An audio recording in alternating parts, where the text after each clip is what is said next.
To set up a game of Imperius, each player will select one of the 4 faction mats. Then claim the 6 cards that match the faction mat: the Royal Guard, the Commander, the Noble, the Assassin, the Ambassador, and the Elder. For your first game, it is recommended that you use the basic Elder, or the Elder that does not have a text ability on his or her card. Then take the 8 control markers matching your faction and place them on the indicated spaces on your house mat. Place the casualty marker in the 0 space on the casualty track at the bottom of the faction mat. For your first game, we recommend pulling Whispered Secrets, Diplomatic Envoy, Coalition Forces, and Orbital Bombardment out of the event deck so that they will be shuffled in. The score track is placed in the middle of the table where all players will be able to reach. Score trackers for all players are placed on the 0 space of the score track. Then take all 4 faction decks made of 6 cards apiece for the Zathmir, the Quell, the Ashnon, and the Drakai, as well as the 4 event cards that were pulled out, and shuffle all of these cards together in order to form the deck that will be used throughout the game.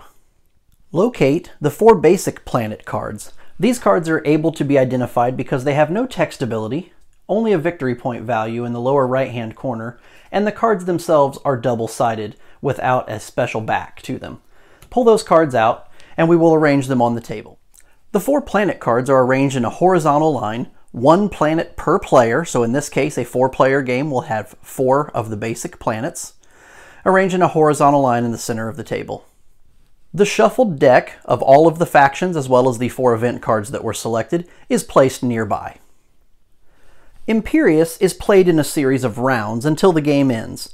Each round will follow the same phases in order, and will follow the following order. First, we will have a deal phase where players will be dealt cards from the deck. Then we move into a drafting phase where players will draft 4 cards, which will include faction cards from their own faction, as well as faction cards from their opponent's factions, and they can even end up drafting the event cards that were shuffled in. Next comes the dispatch phase. Players will take turns dispatching or deploying their drafted cards one at a time to the various planets in the middle of the table.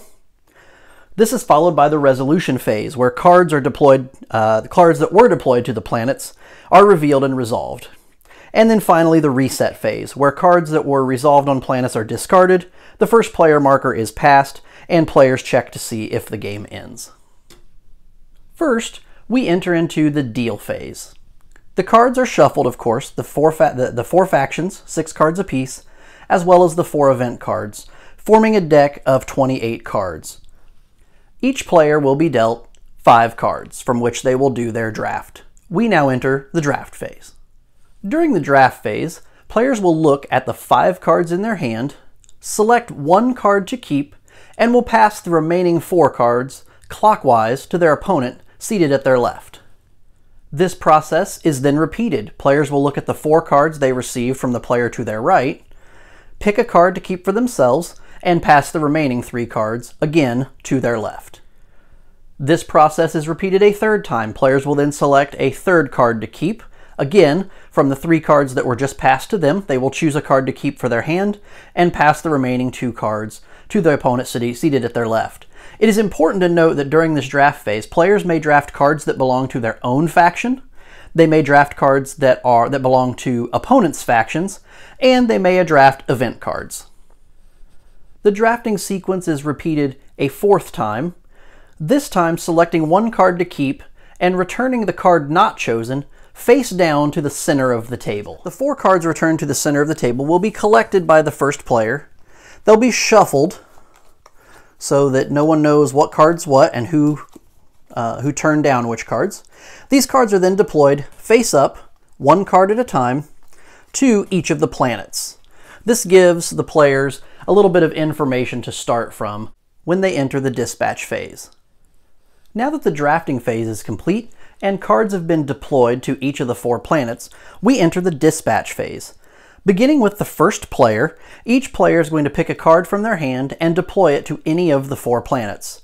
The deploy card can be played face up or face down at the discretion of the player. However, a few rules must be followed. First, there can never be more than 2 face down cards on any planet unless otherwise noted, and that will explain that in a second. If there are already 2 face-down cards on a planet, the card being deployed to that planet must be deployed face up. There can never be more than 5 cards on a planet when playing with 3 or 4 players, including the initial card that was drafted during the draft phase. If there are 5 cards on a planet already, then a card must be placed on another planet. Once every player has placed all of their cards, this phase will end and we'll enter the resolution phase. But let's take a look at how this works. So we have our first player who's holding 4 cards in his hand. Our first player is the Drkai, which is indicated by this serpent symbol.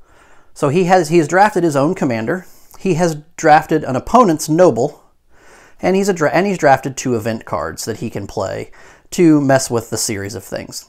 For his purposes, he looks out at the board and he sees that he has none of his cards are on the board. None of the cards have his banner. So we have the blue player has 2 of his cards out, the Zathmir. The green Ashnon player has a card out. The red Quell player has a card that is out. Now the red Quell player's card is the Assassin, which would kill a noble on the planet. So what we're going to do is we're going to take the noble that belongs to the blue player and we're going to dispatch it to this planet face down, hoping that we can get the blue player's noble eliminated by the red player's assassin. Having played a card, play then continues clockwise to our second player, in this case, the Ashnon player, who has done a great job of drafting their own cards. They've drafted their Royal Guard to protect their noble, they've drafted their noble, they've drafted their commander, and they've drafted House Drakai's ambassador. Looking out here, they see that they already have a card out here that grants them 2 favor. Their ambassador is already on a planet that grants them 2 favor. And we'll explain these cards in depth in a little bit. If they end up being the favored faction on this planet, their ambassador is going to score them 3 victory points. So playing a card that would give them a lot of favor to that planet would make sense. They're simply going to just dispatch their commander, which is going to give them 1 strength, 1 favor, and if they happen to be strongest, will grant them a benefit as well. They're going to deploy that card face down. This is going to continue. We're going to move to House Zathmir, our blue player, who again is going to look at their hand and to choose a card to deploy to one of the planets. Now they could choose to deploy to one of these planets that already has a card deployed face down, and could still choose to go face down or face up. They could also choose to deploy to these outside planets that have not had players dispatched to.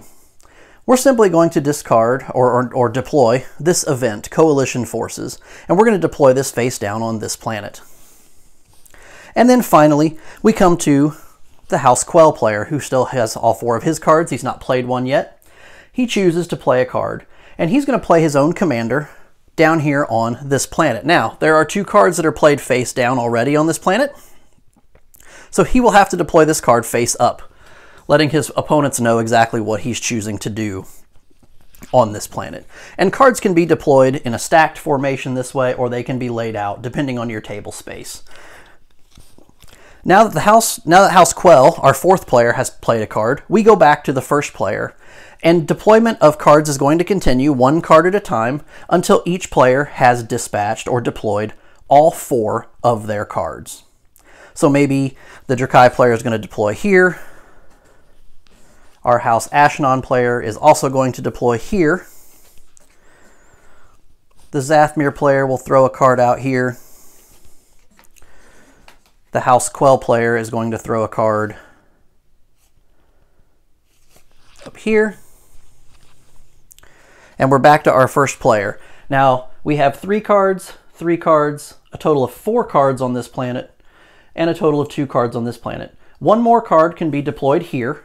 After that, no more cards will be able to be deployed to this particular planet.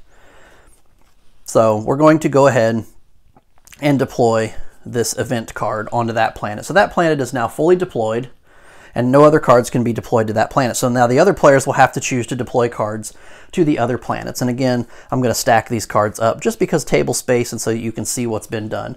These first 2 planets each have 2 face down cards, so if I'm to deploy another card face down, I would have to do it over here, but that may not necessarily be in my best interest. So I'm going to deploy a card face up. The Zathmir player is going to go ahead and deploy face down. Now, from this point forward, all cards will have to be deployed face up. So we'll simply deploy there. We're going to deploy here. Now this event, when deployed, allows the player who deployed it to examine one of the face down cards on the planet. So they would be able to take a look at one of these face down cards, look at it themselves so they know what's there, and that allows them to plan accordingly from there. We have another card to go here, another card here, and another card here. All players have now deployed the cards from their hand. This ends the dispatch phase, and we now move into the resolution phase. During the resolution phase, planets are going to be resolved one at a time from left to right. So we will begin with this first planet here that scores 2 victory points, the planet of Akara. We have 5 cards on this planet currently, and to begin the resolution phase, what we're going to do on this planet is we're going to take the 2 face down cards first, and we're going to turn them so that they are face up and all players can see the card that is there. Cards are then arranged in numerical order from lowest to highest. So in this case, we have a 0 Elder. We have an exclamation point, which actually is going to go before the 0. And that's the event that we triggered earlier. We then have a couple of 4s, so there are a couple of ambassadors here that are next in line, and then a number 10 for the commander. Now we resolve them in numerical order from top to bottom. Any events that have already been resolved, so in this case, we have an event that was resolved as it was deployed, so this event will simply be skipped. The next card is the Elder for our red or our Quell player. This card grants 3 strength and 0 favor and has no special ability. So for now, red has 3 strength on this planet. The next card in line is the blue Zathmir player's Ambassador. And this says that if Zathmir, or the blue player, is the favored faction on this planet, this ambassador will score the blue player 3 victory points. So to check to see if they are the favored, we look at the favor indicators, or the favor values, inside these blue arrows on each card, and we pay attention to the factions. So in this case, the red player has a favor of 0, the blue player has a favor of 2, and then we have our Drakai player has 2 cards, one with a value of 2, one with a value of 0, so the Drakai player's total favor is also 2. In this game, ties are unfriendly, meaning that a 2 favor and a 2 favor means that this player is not favored on the planet and will not score the 3 victory points. So we move on to the next card. The next card is the Ambassador for the Drakai player that says the same thing. If they are favored on this planet, they will score 3 victory points. As we just saw, we have a tie, 2 and 2, so this card will not score either. We then take a look at the last card on this planet to resolve, which is the Commander. The Commander is if the faction that this commander belongs to is the strongest faction on the planet, the player controlling that faction, in this case Drakai, will score 1 victory point, and they can place one of their control tokens on this planet, which is important for in-game scoring. So now we look at strength values, which are in these red arrows, and we have the Drakai player with a 2 strength and a 0 strength, so Drakai has a total of 2 strength. Our red player has 0 strength, or blue player, apologies. The blue Zathmir player has 0 strength. And then our red Quell player has 3 strength. So Quell has 3 to the Drakai player's 2 strength. So red is actually the strongest, meaning that our Drakai player is not strongest, so this commander is not going to resolve either. In the terms of the way things worked out on this planet, no one scored any points, which can happen in the game. We then move to the second planet here, our 3 victory point, Jedhalu Sanctum. And we do the same thing. We turn up the 2 face-down cards. We organize everything by numerical value. So we have our 2 zeros, we have a 4 here, we have a 7, and we have a 10. And looking here, we have a lot of our Ashnan player with the flower icon here. So a lot of our green player and 1 of our Drakai player. We look at the first card. This first card with a 0 is a Royal Guard for our Ashnan player. What the Royal Guard does, the Royal Guard has an ability called Protect that allows the Royal Guard to protect a noble. If the noble was in threat of being eliminated, the green player could choose to eliminate their Royal Guard instead. That is not the case on here. The green player does have their noble on the planet, however there is no card that would eliminate this noble. So we move to the second card, which is the Elder for the Drakai player, who grants 3 favor no strength. Again, he's just building up stats. We look at our green player, the Ashnon, their ambassador. If they are the favored player on this planet, they will gain 3 victory points. So we look at their cards. Again, the blue values on the cards. We have 1, 2, 3, 4, 5 favor for the green Ashnon player, 3 favor for the Drakai. So the Ashnon player is going to score 3 victory points based on the ability of their ambassador. So they will simply move their score marker up the track to 3 victory points. We then move to the next card, which is the green player's noble. When you get to the noble, if the noble is still around, the noble will score the victory points of the planet. In this case, 3 victory points. So our green player is going to pick up 3 victory points, another 3 victory points from the planet because their noble is still in the game and still alive. And then finally, we come to the green player's commander. The commander cares about strength. If green is the strongest faction on the planet, green will score 1 victory point and will be able to place a control token on the planet. Our Drakai player up here has a strength of 0, and our green player has 2, 3, 4 strength, which is, of course is greater than 0. So they are the strongest, so they're going to pick up an additional victory point. And they get to place one of their control tokens on the planet card based on the commander's abilities. Those control tokens are very important for end-of-game scoring. So at the end of resolving this planet, the green player has picked up 1 point from their commander, 3 points from the noble, and 3 points from their ambassador for a total of 7 points. We then move to the third planet and resolve this planet again. So we are going to flip over the 2 face-down cards. We're going to arrange these in numerical order. And then we are going to resolve in numerical order from top to bottom. Now on this planet, 2 of our event cards have come out. So those are going to affect what actually happens on the planet. First, we take a look at the assassin up here, the Quell Assassin. And we look, the Quell Assassin has an ability called Assassinate. Assassinate allows the Quell player to assassinate or eliminate a noble from another faction. So looking at the cards down here, we have 2 event cards. So the assassin's not going to affect the event cards. We have a commander, and unfortunately for the blue player, their noble is on this planet. So what will happen, they will simply, this noble will simply get discarded off the planet or eliminated, meaning that when we get to the noble's card, the noble will not score the 4 victory points on the planet as a noble normally does. In addition to that, the red player is going to score a victory point for successfully assassinating a rival noble, and our blue player, whose noble was just assassinated, is going to tick their casualty marker up 1 space on the casualty track on the bottom of their faction card. We then move to the next card, which would be the noble, but it was eliminated. So we move to the event card, and this event, Orbital Bombardment, reads that no other cards on the planet are resolved after this event. So our red commander and our Coalition Forces event are both basically eliminated and rendered null and void. So these cards are not going to trigger on the planet thanks to the Orbital Bombardment.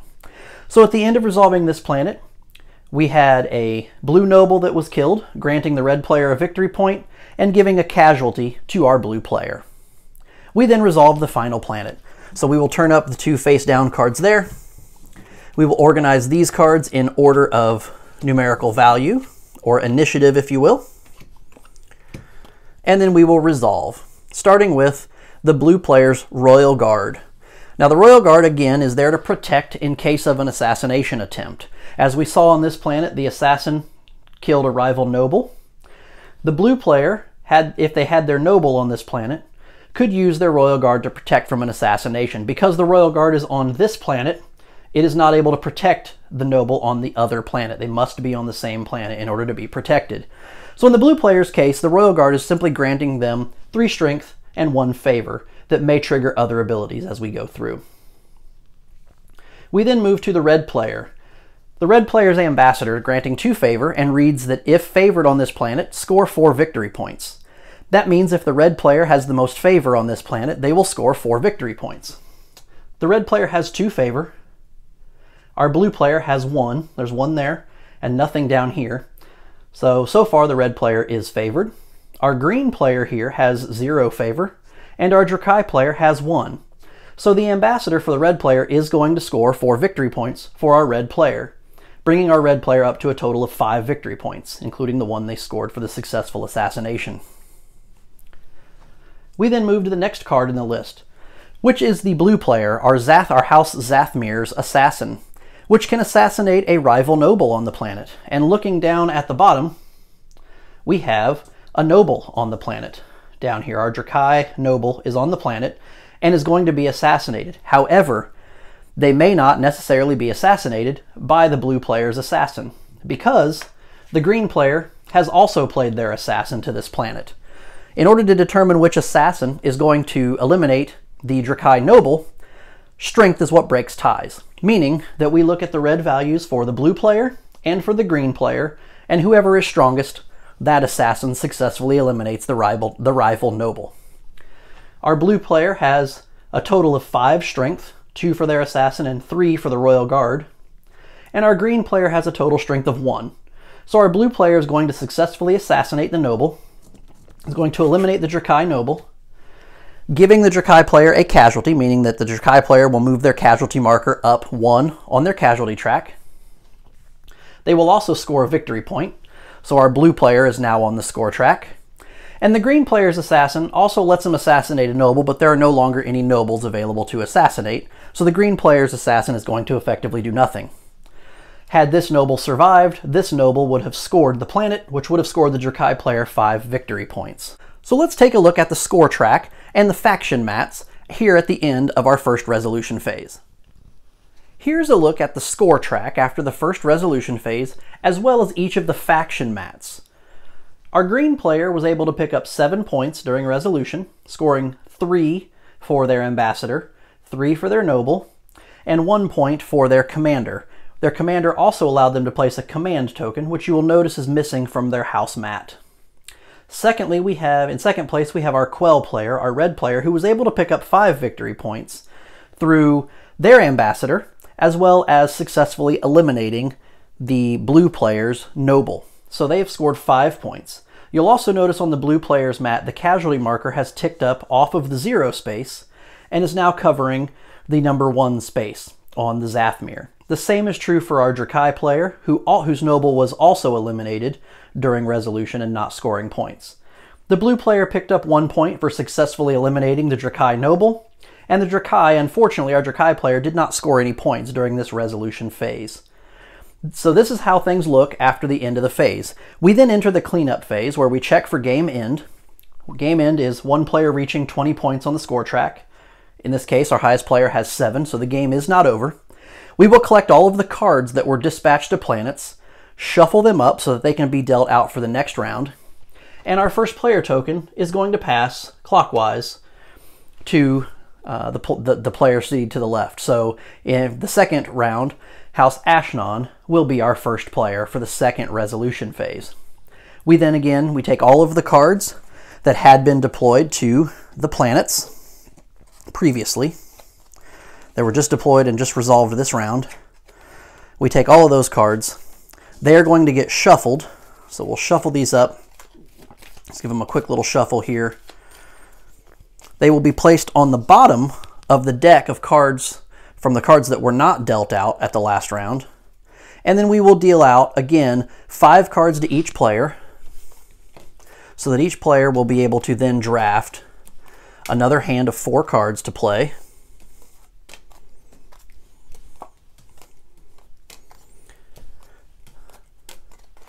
So now that we have dealt the cards out, we can do the drafting phase. So again, each player simultaneously will look at their cards, pick 1 to keep, pass the remaining 4 to their opponent. So pick 1 to keep, pass the 4 to the left. He's going to pass 4 and keep 1.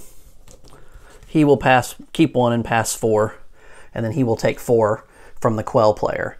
That's going to continue until all players have drafted 4 cards.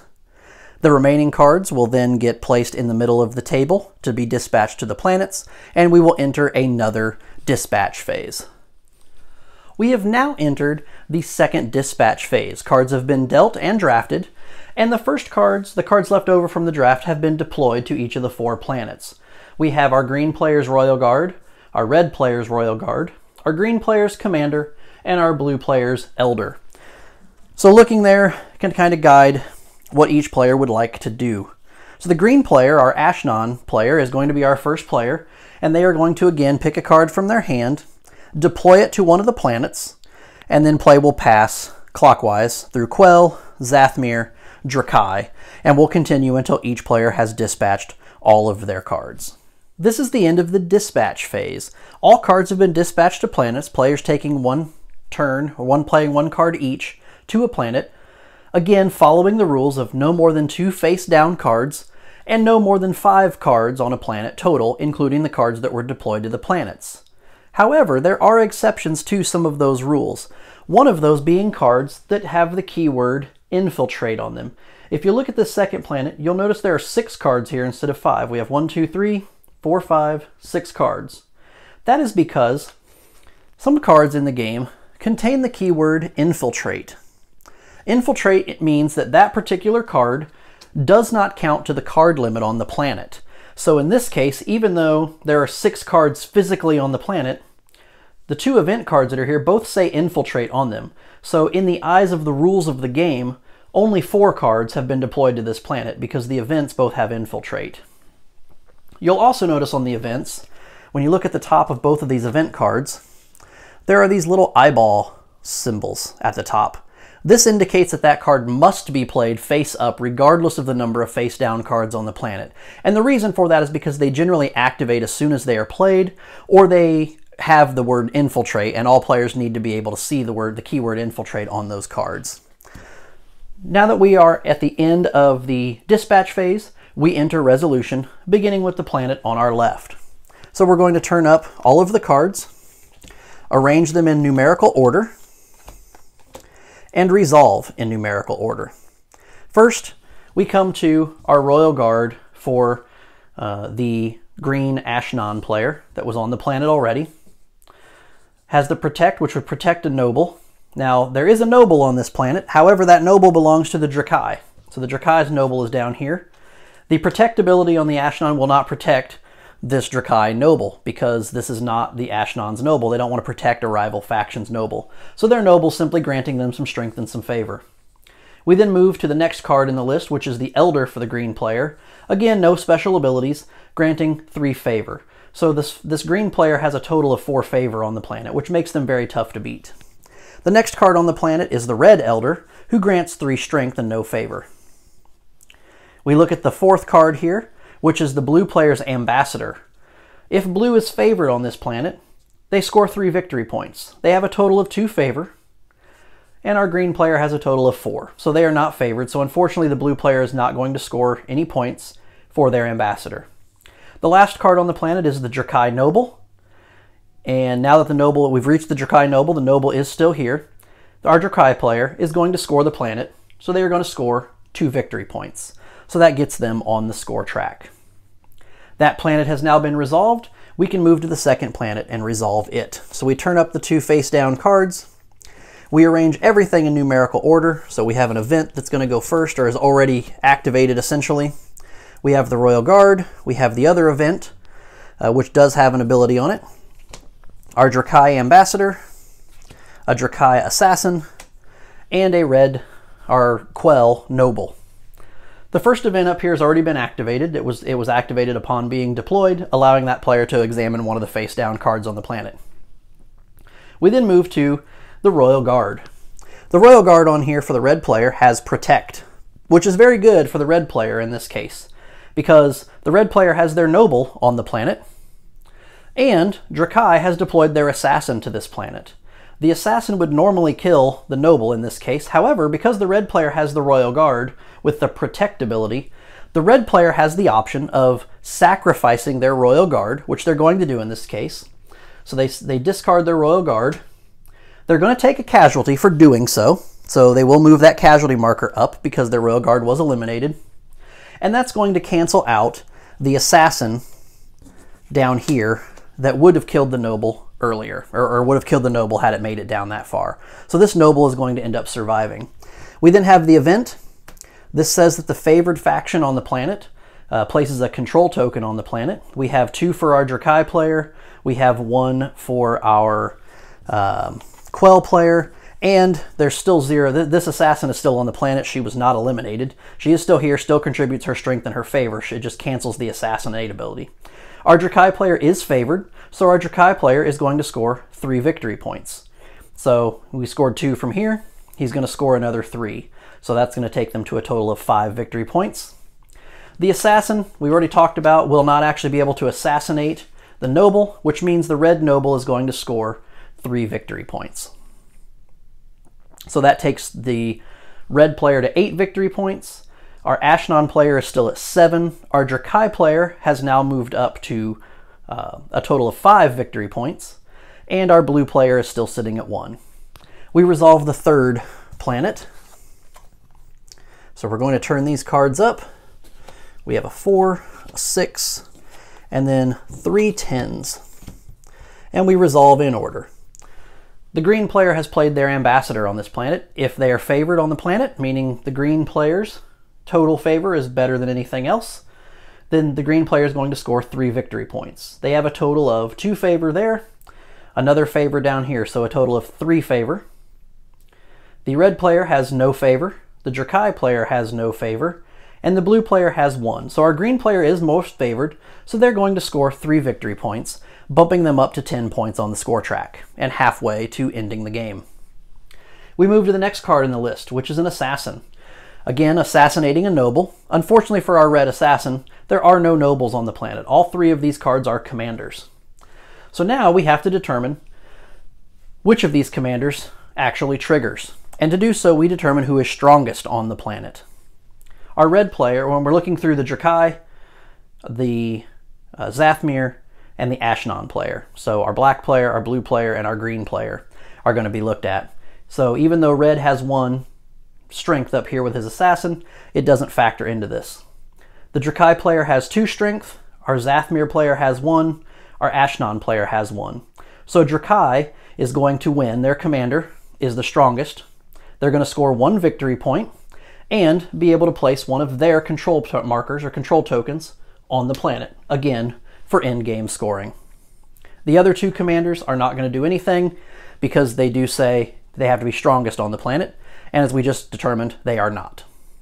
So we move to our 4th and final planet, and we resolve the cards there. We already have an Elder deployed to the planet. We have, looks like, 2 more, another Elder and a Royal Guard, and then an event card. The Elders on the planet, again, the 2 Elders do not have any kind of special abilities. They simply grant strength in the favor of the blue Elder. Our Drakai player grants favor for his Elder. The Royal Guard is here to protect a noble. In this case, he would protect a Drakai noble. However, the Drakai noble is not on this planet. He's over here. And then we have an event card. No other cards on this planet are resolved after the event. There are no other cards after the event. So that planet, nothing essentially happens score-wise. So let's jump over and take a look at the state of the score track and the faction mats at the end of the 2nd resolution phase. At the end of the 2nd resolution phase, this is how the score track and the faction mats appear. Our Ashnon player is at 10 points, our Quell player is at 8, Drakai is sitting at 6, and our Zathmir player is back here at 1 victory point. Our red Quell player, because he chose to sacrifice his Royal Guard to save his noble and score some points, has picked up a casualty. So now we have 3 players with casualties. Our Zathmir player, our Quell player, and our Drakai player each have a casualty. Also during that 2nd resolution phase, our Drakai player was able to remove one of his control markers from his faction mat and place it on one of the planets. This again is important for end-game scoring. We check for the end of the game. No one has reached 20 points as of yet. So we remove the cards from all of the planets, shuffle them up like we did before. They go back on the bottom of the deck, and we're ready to deal out again after passing the first player marker, 1 player to the left, to our Quell player. Gameplay is going to continue in the manner that we've seen, with the deal phase, followed by the dispatch phase, followed by the resolution phase, until 1 player has scored 20 points. Once that happens, we move into end-game scoring. Let's take a look at how end-game scoring works. At the end of the resolution phase, our blue player has reached 21 points. So when we check for end of game, we do see that a player has reached or exceeded 20 points to trigger the end game. We finish resolving the planets, resolving each of the planets and completing the resolution phase. And now we move to endgame scoring. Endgame scoring is done in two phases. First, we look at each planet and see who has the most control tokens on the planet. That player is going to score the planet's victory points. So for our first planet, our blue player is the only one with control tokens here. So that player is going to gain 2 points, taking them to 23. They will then score one victory point for each control token that they have on a planet. So they're going to pick up 2 more points, taking them to 25. We look at the next planet, and we have Ashnon and Quell on here, our green player and our red player. The green player has 2, our red player has 1. So the green player is going to score the planet and gain 3 victory points, so going from 18 to 21. And then it's going to pick up 2 victory points for the tokens that they have on the planet, going to 23. Our red player has a control token, so they will gain a point as well. We look at the next planet. Our red player has 2 control tokens. Our black player has 2 control tokens. In the case of a tie, neither player scores the planet's victory points, so neither planet is going to grab those 4 victory points. However, they still get points for having control tokens, so our black player is going to pick up 2 points, and our red player is going to pick up 2 points. We then finally look at the last planet. The red player has 2 control tokens to the black player's 1, so the red player is going to score 5 victory points, taking them up here to 25 and tying them with our blue player for the victory. Our black player is going to grab 1 point for having a control token, and the red player is going to grab 2 more points for their control tokens, taking them to 27. So at this point, we look at the scores and we see that we have 27 for the red player, 25 for blue, 23 for green, and 22 for black. The next thing we have to take into consideration is how many losses, how many casualties has each house taken over the course of the game. And we'll start with our Drakai player, who has taken 3 casualties, costing them 3 victory points. So they will lose 3 points, ending up at 19 points. We'll then look at House Ashnon, our green player, who took 2 casualties and will lose 2 points, taking them down to 21. House Quell, who's up at 27 points now, has lost 3 casualties, so they will lose 3 points, taking them down to 24. And then finally, our blue player also has 3 casualties, going from 25 points down to 22. So the final scoring now would be our black player at 19, our green player at 21, the blue player at 22, and red, our House Quell player, would be our winner at 24 points.